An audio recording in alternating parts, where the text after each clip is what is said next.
Welcome back to Capital Conservatives. Today we break down a heated Capitol Hill exchange on climate change, carbon neutrality, and the cost of the Inflation Reduction Act. Let's get into it. Kennedy began personally, acknowledging Raskin's cancer battle and showing respect. But the tone shifted as Kennedy pressed Raskin on carbon neutrality by 2050. Raskin clarified, it's a steady reduction, not an overnight change. Thank you, Senator. I just want to say, on a personal note, I'm so pleased that you beat your cancer diagnosis. You're very kind. We all followed your unfortunately public dealing with that. And, My bandana made it public, I think. Yes. But it was a nice touch, and I'm sorry about your son. Thank you. I appreciate it. I gather, Congressman, that you support trying to make the world carbon neutral by 2050? Yes. Okay. And I gather from your testimony that, in your judgment, part of achieving that goal is eliminating the use of fossil fuel generated energy? Not immediately. Right.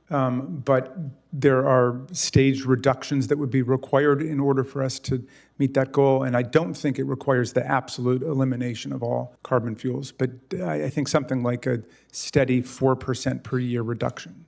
By 2050, Kennedy pointed out America still relies on fossil fuels for 80% of its energy. Kennedy raised a crucial point. Nearly half the world, about 4 billion people, depend on fertilizer made from natural gas. He challenged Raskin, how do we move away from fossil fuels without risking global food security? Kennedy pressed on, shifting focus to natural emissions.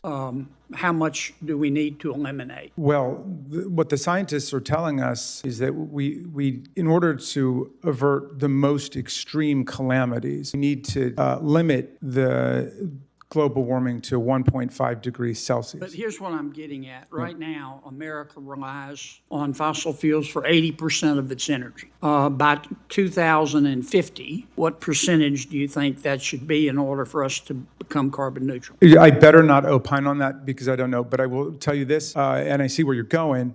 This is a tremendous challenge, maybe the greatest challenge of our lifetimes, and I think it... I understand. I'm sorry. Just give me a little bit of time here. Yeah.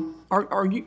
Let me ask you this: how many people are there in the world? What's the world's population? Is it now 4.5 billion? It's about 8 billion. Is it 8? Yeah, 8 billion? I'm not trying to trick you. Right. I had to look it up myself. I should have updated on that. It's 8 billion people live 8 in the billion, world. okay. 4 billion people depend on fertilizer made by natural gas to eat. If we didn't have natural gas, 4 billion people would starve to death. What do we do about that? So that is, fossil fuels. I mean, that's precisely the challenge that we need to be confronting and that we should have been confronting all these decades. How do we disengage gradually from one model of energy consumption and move into another so that we are meeting the public health goals that are urgent, as the distinguished senator from New Mexico just... Here's where things got intense. Kennedy brought up wildfires in the boreal forests of North America and Eurasia. He claimed that in 2021, these fires released double the CO2 of all global emissions in 2001, 3 times more than the Inflation Reduction Act would cut by 2030. So, why spend $1.2 trillion on policies that get wiped out by natural fires? Raskin pushed back hard, saying comparing natural to industrial emissions distracts from the real issue. He asked if America should stand still while big oil continues, or act to prevent calamity. Familiar with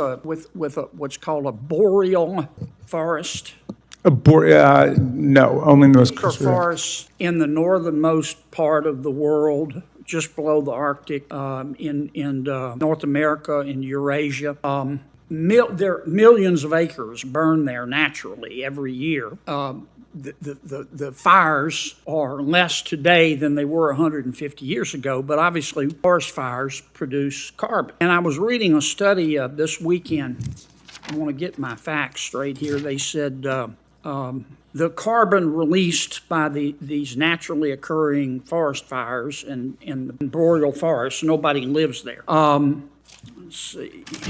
Wildfires in the boreal forests in North America and Eurasia in 1 year, 2021, released double the amount of all global CO2 produced in 2001. and 3 times as much as the Inflation Reduction Act is projected to reduce by 2030. My point is the Inflation Reduction Act is going to end up costing about $1.2 trillion.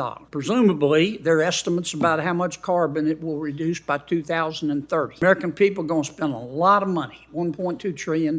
For what? The carbon released by naturally occurring boreal forest fires in 2001 is 3 times the amount we'll save by asking the American people to spend $1.2 trillion of their money on the Inflation Reduction Act. Now, unless you're the reason that your parents drank, it doesn't make sense, does it? So thank you. I mean, it's a trenchant question, Senator.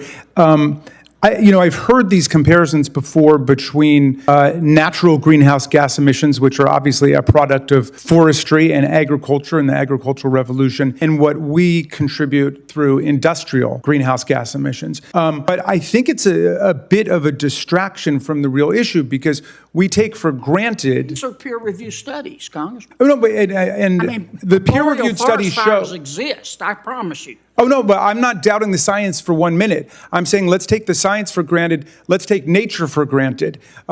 Thank God that we have forests and we have greenhouse gas emissions that come from agriculture and so on. All of that is something that we take for granted. Okay, now we also, however, can reduce agricultural greenhouse gas emissions through looking at industrial livestock practices. My point is, I'm going way over. This is my last question. Yeah. We spend all this money, okay? It's going to cost America about $1 trillion a year to make us carbon neutral by 2050. Yes. We don't lower world temperatures a scintilla of a degree if you look at the boreal forest fires. So what do we do? Oh, I got you. But would you dispute that it would be far worse if we do nothing? In other words, if we stay on the path that big oil would have us stay on, are you denying that we would be in a situation where the Earth's temperature goes up?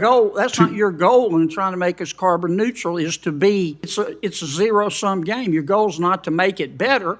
Your point is, as I understand it, that the world will end if we don't achieve the carbon neutrality. Right. We want to prevent calamity. We want to make our one planetary habitat as livable as possible, right? Kennedy countered that even spending trillions won't lower global temperatures if boreal fires continue. Raskin pointed to worsening storms in Louisiana as proof of climate change's impact. Senator Tim Kaine highlighted global wildfire emissions. Fossil fuels contribute 38 billion tons. Natural fires aren't the main emission source. Is the Inflation Reduction Act worth it? Do we need to spend trillions of dollars fighting the boreal forest fires? Well, let's go back to the Inflation Reduction Act, which you invoked before. Most of the money which you're describing as being spent on climate change measures was actually tax incentives for the stimulation of renewable energy. Agreed, but they're not stopping the boreal forest fires.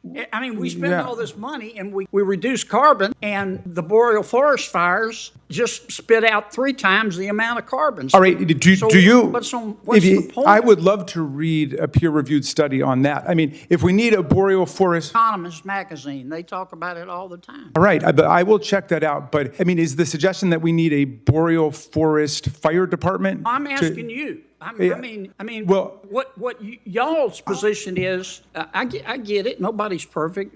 Oil and gas is bad, and they're destroying the world. Let's get rid of them. Yeah. Okay. If we do that, that's going to cost a lot? If we do that, is the world going to be okay? No. I got you. I see where you're going. But let's, if I might, Mr. Chairman, if I could just take your beautiful state, which is very close to my heart. I lived in New Orleans a couple of times. Come back and spend money. But I definitely will. I plan to do that. Louisiana has traditionally dealt with hurricanes, but is now experiencing hurricanes of much greater velocity and much greater ferocity under the climate change conditions. Really? Well, then perhaps the science that I've been seeing is... The damages are higher because Louisiana's wealthier and there's more to destroy. But if you look at the studies on the intensity, they're about the same. All right, but Kennedy, Senator Kaine is waiting to proceed. If you don't, we were just having a good talk. No, and I'm enjoying this. Actually, I'm not appreciate it. complaining. I'm sorry, Timmy.